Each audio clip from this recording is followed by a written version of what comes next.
Does Islam call for killing polytheists and atheists? When this question is raised, we find varied answers among Muslims.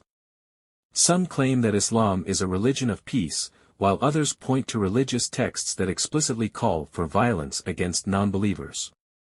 So, what is the truth?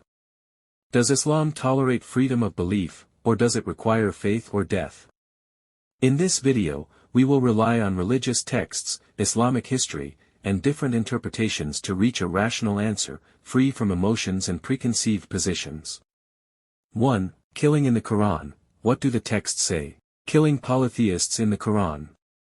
The Quran contains several verses that talk about polytheists, i.e. non-Muslims who worship gods other than Allah.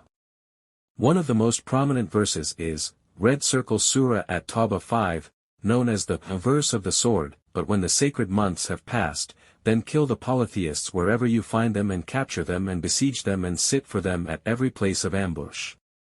This verse clearly orders the killing of polytheists wherever they are found.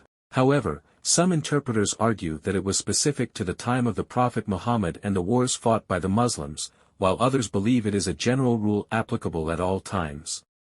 The question here, if this verse was related to a specific time, why was it not abrogated by a clear verse in the Quran? And why does it still play a role in Islamic jurisprudence? Killing apostates, atheists, in Islam. Islam does not recognize absolute freedom of belief, but instead sees belief in Allah as a duty, and apostasy from Islam as a grave crime. Red Circle Sahih Bukhari, 6922, whoever changes his religion, kill him. Red Circle another hadith in Sahih Muslim, 1676, the blood of a Muslim is not permissible except for one of three, a life for a life, a married adulterer, and one who abandons his religion and separates from the community. These hadiths are used as a legal basis for killing an apostate, whether they leave the religion to embrace another faith or become an atheist. Ballot box with check the conclusion, in traditional Islam, atheism or leaving Islam is not simply a personal freedom, but a crime punishable by death. The question, if Islam is a universal religion, why doesn't it accept the human right to change one's beliefs freely?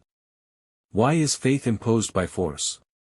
2. How have these laws been applied historically? Throughout Islamic history, the death penalty for polytheists and apostates has been implemented at different times. During the Umayyad and Abbasid periods, apostates were executed based on fatwas issued by religious scholars. In traditional Islamic states such as the Ottoman Empire, it was nearly impossible for someone to declare their atheism without facing persecution or death. Even in some Islamic countries today, such as Saudi Arabia and Iran, atheism is still a crime punishable by death or imprisonment. Magnifying glass tilted right modern reality. Although some Islamic countries are attempting to reduce these laws, extremist groups still rely on religious texts to justify killing those who leave Islam or criticize it. The question, if these laws are just historical heritage, why do they still exist in some countries? And why haven't they been officially abolished in Islamic jurisprudence? 4. What does this mean for modern society?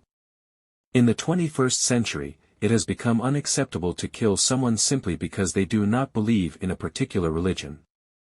Most modern societies today respect freedom of belief and thought, while the Islamic world still struggles with texts and traditions that prevent people from freely expressing their opinions.